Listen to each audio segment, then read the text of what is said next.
A Dhaka court has placed former Law Minister Anisul Haq, former Food Minister Kamrul Islam, ex-Chief Whip ASM Firoz and former Dhaka 7 MP Sulaiman Selim on fresh remand in murder cases. Dhaka Metropolitan Magistrate Belal Hussain passed the order this morning. Earlier, investigation officers produced the accused before the court seeking remand order.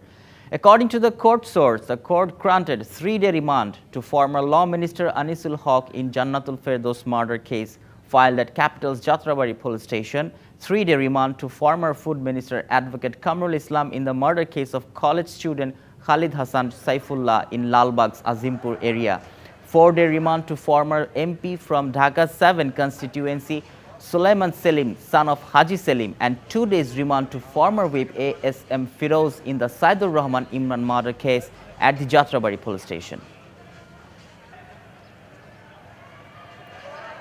নগদের সর্বোচ্চ বার 167 টাকা রিচার্জে পাবেন 1 লাখ টাকা পুরস্কার। আরও আছে প্রতি সপ্তাহে পুরস্কার ও ক্যাশব্যাক।